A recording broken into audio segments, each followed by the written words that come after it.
welcome to another episode of my podcast, One Woman is Twice Two Soldiers. I'm your hostess, Caitlin, with 20 plus years experience within sewing and 12 plus years experience within the hobby of living history. This podcast explores historic wardrobes and wardrobes, myth debunking, stories and experiences from Civil War events that I've attended, and also some about how I've incorporated things I've learned from history into my everyday 21st century life. So if any of that sounds interesting to you, I would love it if you would consider subscribing to follow along. Last time we discussed mending and making do within the 19th century, and this time we're going to talk about 19th century fertility advice. So without further ado, let's get started. Also, quick disclaimer, just because internet people can sometimes be not very intelligent, none of this is medical advice. This is an era where we are treating teenagers with orgasms and syphilis with mercury pills. Please don't follow any advice given by 19th century doctors. This is for our own learning about the 19th century, not real medical advice. Now let's get started. Let's begin with a very brief review about what those in the 19th century knew about a woman's cycle, because we're talking about fertility, so obviously the menstruation or the menstrual cycle is very important.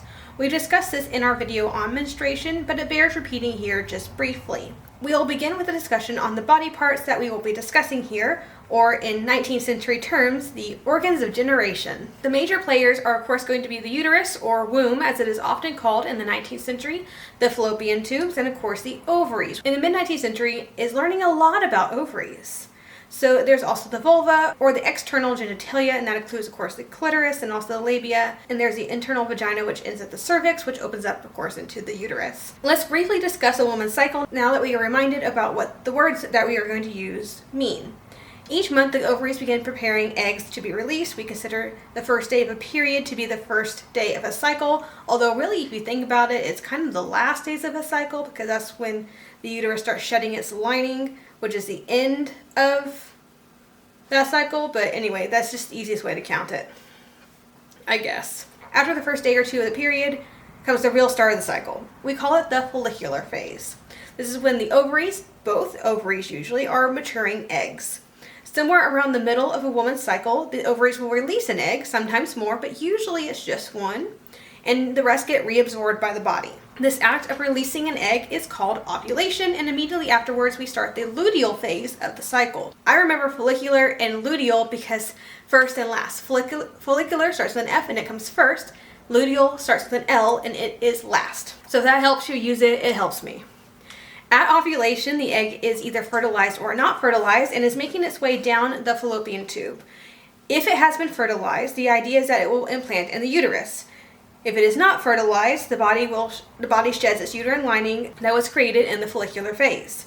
So women are not fertile all the time. There's a very specific time frame in and around ovulation when a woman is fertile. Now, the 19th century had a very different idea about a woman's cycle.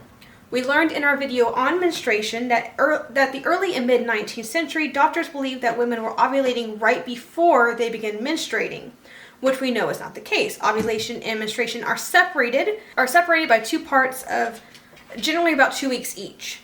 By 1871, however, they did figure out that ovulation was separate from menstruation and happened at a different time.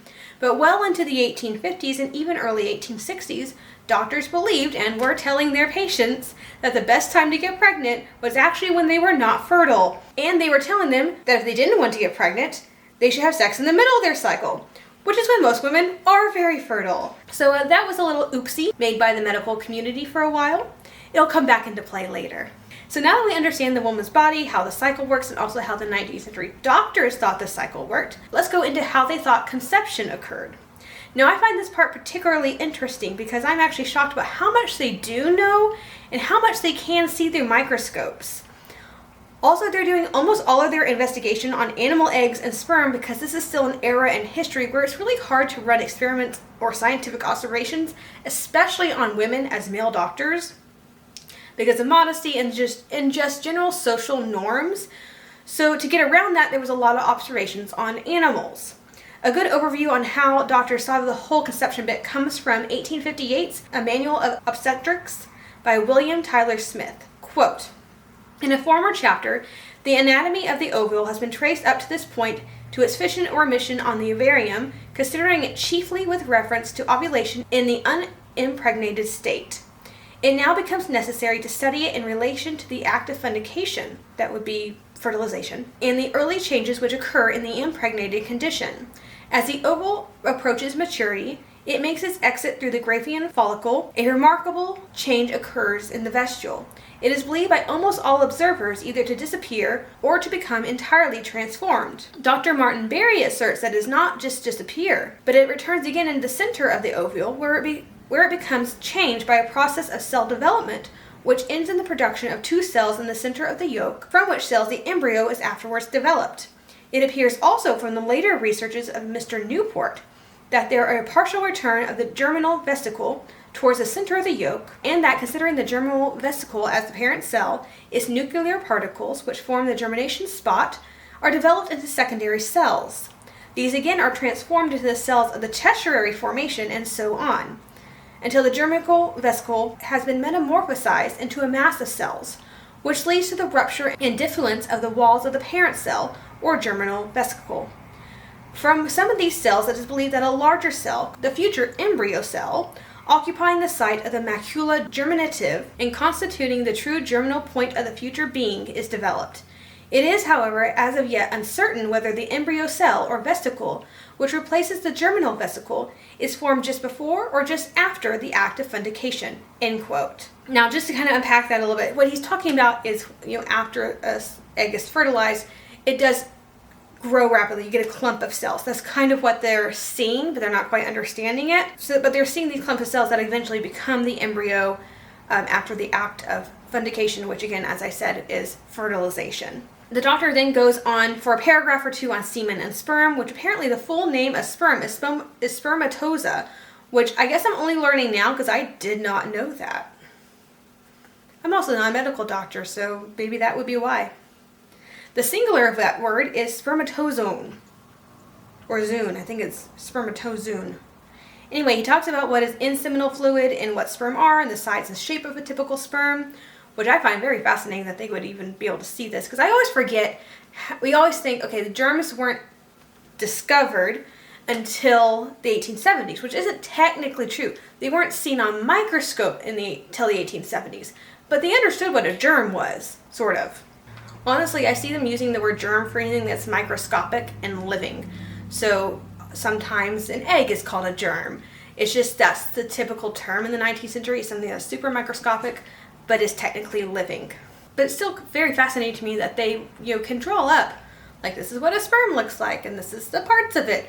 I just find that very interesting that they could do that by the 1850s. And then he goes on further, quote, "Thus, then, on the part of the female, we have the ovule produced in the ovarium, the essential part of which is the germinal vesicle or germ cell. On the part of the male, we have the spermatic fluid, and the essential part of which is the seminal vesicle or sperm cell produced in the testes.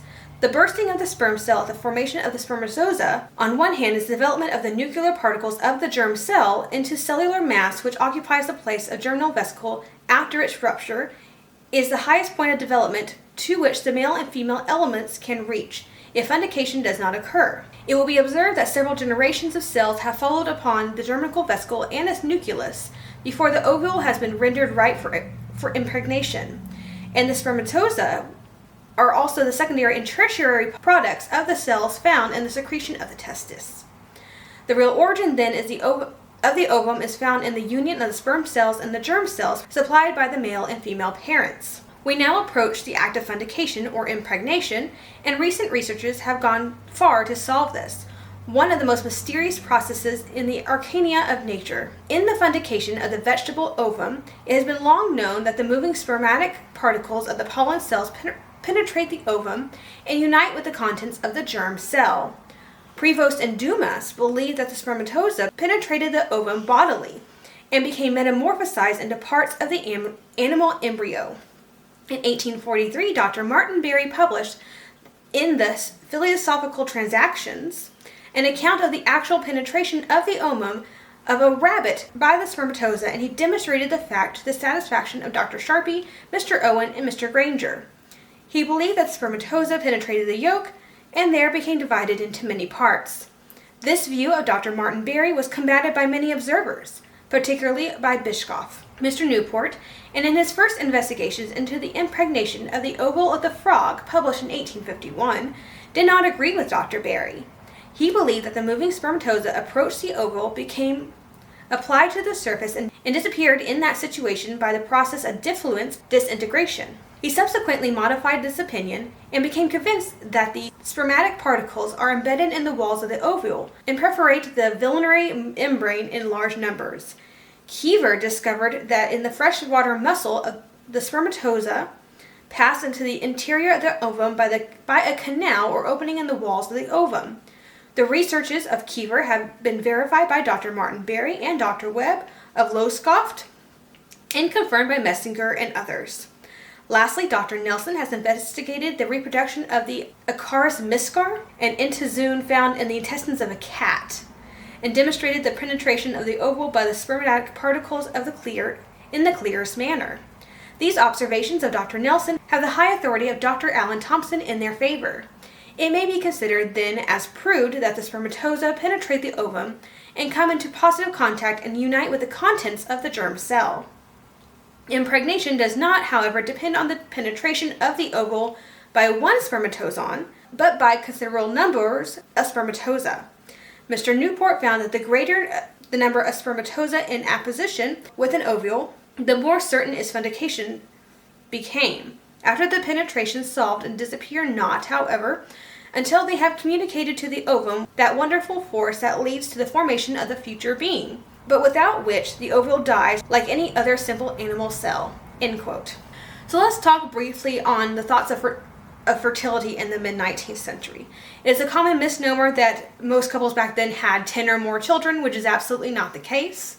Most statistics agree that the average number of children born to the average woman in 1840 to 1880 ranged from 4 to 7, which, yes, is higher than today's average, but is half of what I usually hear people talking about. So I think we need to maybe stop saying that having children in the double digits seem universal in the 19th century, because that is absolutely not the case. There were absolutely families who had 10 or more children. Just like today, there are families with more than 10 children. Families with more than 10 children are probably more common in the 19th century than today. But again, average is 4 to 7 children. With the average amount of children being born to a woman is about 6, and let's say on average 2 of them died before turning 3, because honestly, I've looked into mid-19th century mortality schedules. If you made it to 4, you were likely going to live into adulthood, bearing any freak accidents or serious illness. So with a likelihood of at least a child or 2 passing, we're looking at the average number of visible children in a family to a couple being 3 to 5-ish, which is much more normal. Were there large families in the mid-19th century with 10 plus kids? Again, absolutely. There are large families today. But a family with 10 children is going to be not normal in the 19th century. It wasn't odd, but it wasn't the usual. And just so I'm covering all my bases for research purposes, I'm pulling my numbers from the Reconstruction of Birth Histories for the Study of Fertility in the United States, which is 1830 through 1910 by J. David Hacker, which, yes, is a modern secondary source. Sometimes I do look at secondary sources, especially when compiling information like this, because someone has actually already looked at the sources and done all the math for me. Math is totally different than, what fabrics were available and what people were eating. Secondary sources are really good for math. The annual report relating to the registry and return of births, marriages, and deaths in Michigan in the year 1874 that was published in 1880 in the same book for the year 1872. So I have the 1874 and the 1872. Those are 2 more of my sources. And of course, when you have an average of 4 to 7 children, you have, of course, some couples with no children whatsoever and others with many children, but most are going to be somewhere in between. When you look at literature, so whether that's diaries or if you look at literature that was being written, you see a lot of families with that 4 to 5 children range. That seems to be normal. At least that seems to be what is considered normal. Like, this is the ideal family.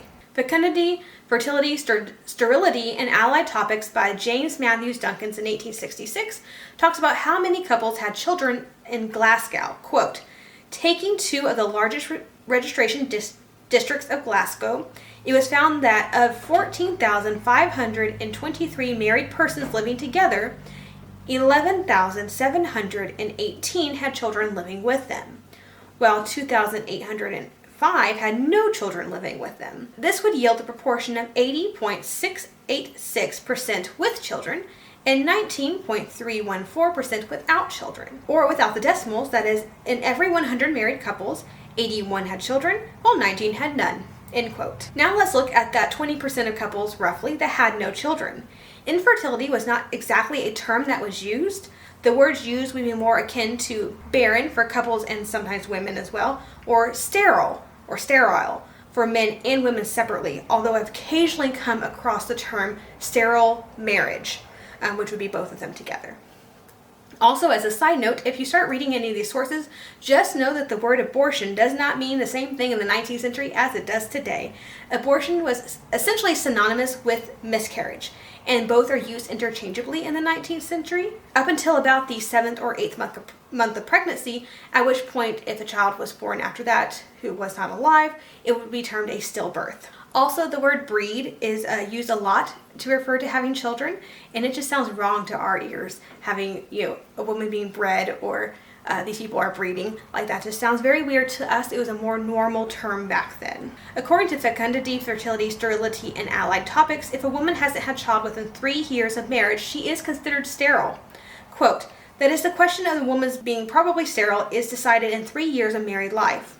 For while a large number are fertile for the first time in each of the first 3 years of married life, only 7% of the fertile bear first children after 3 years of marriage, or about 1 in 13. End quote.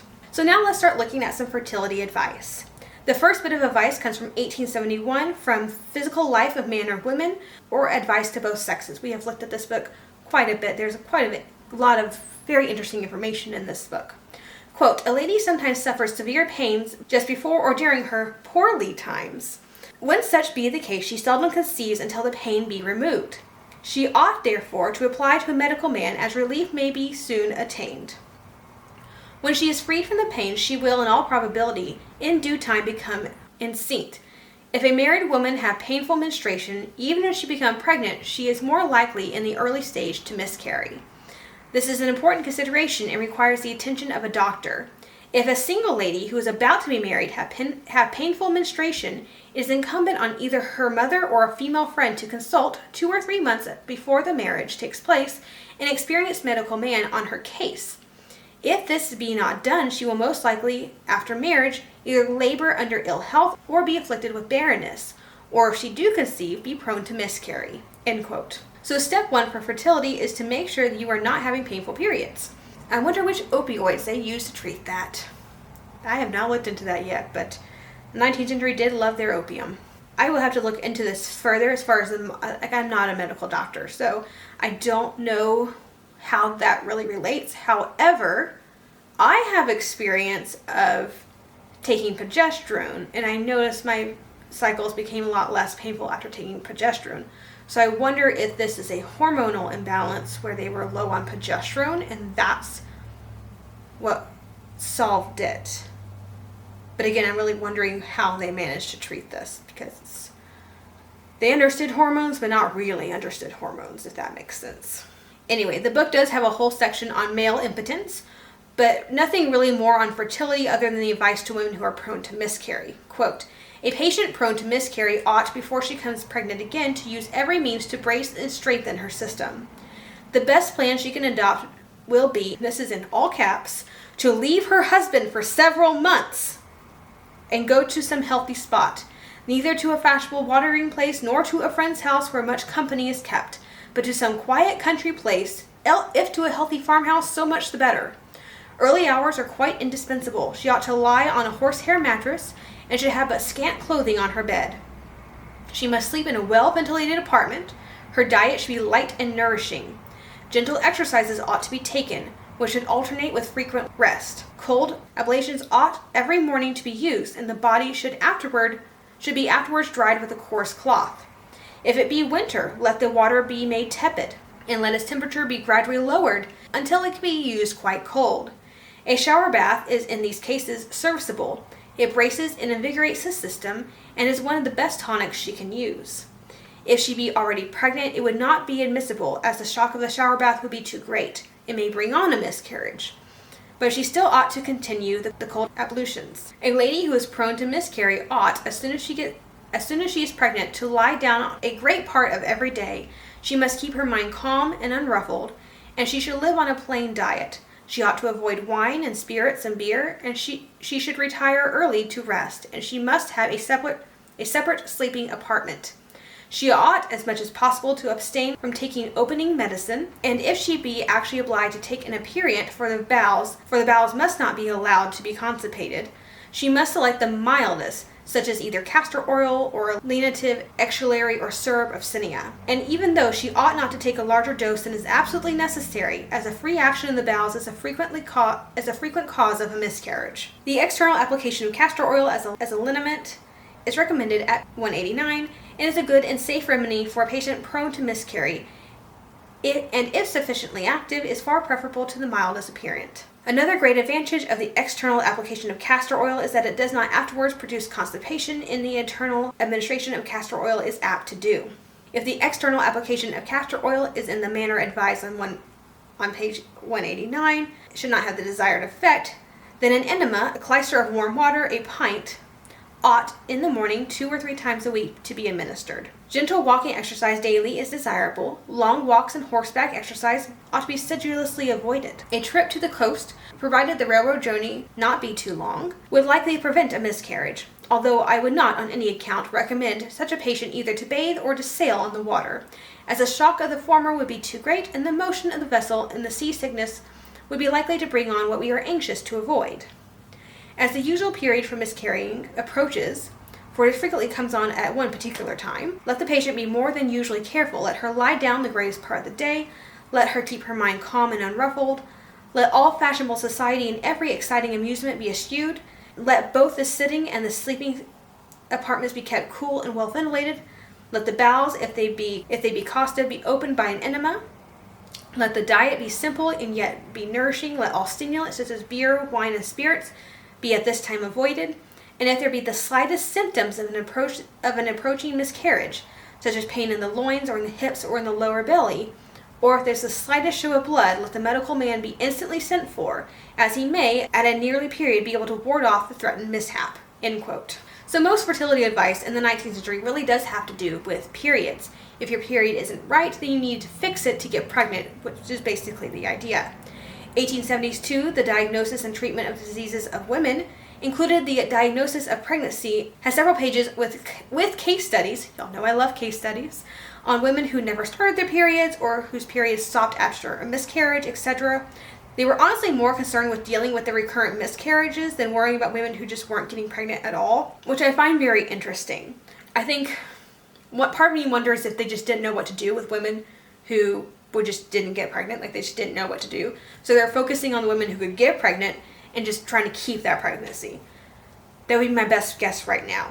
In 1872, ovarian and womb diseases, there's a whole section on the treatment of recurrent miscarriages. Quote, "Homeopathy represent medicines which have the power of preventing the ovum being unhealthy and of helping the patient safely through the various steps in the development of the ovum to be a perfect healthy fetus. That such powers are derivable from homeopathy, the following cases abundantly testify," and then they list some cases. Mrs. E., March 1875, called and stated that her child, whom she sent to me expecting it was dying, was better.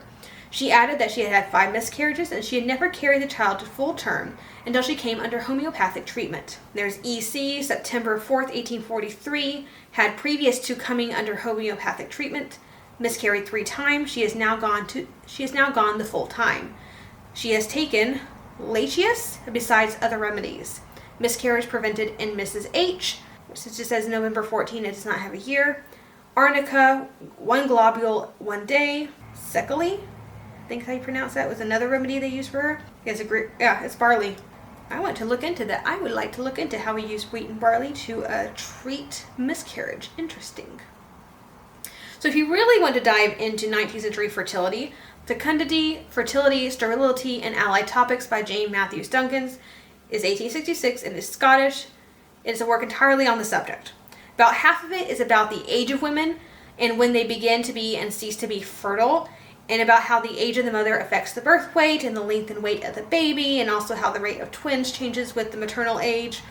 We really only barely scratch the surface of about what is in 1/20th of this book. It's very interesting, but also very medical, so I didn't really read through it all.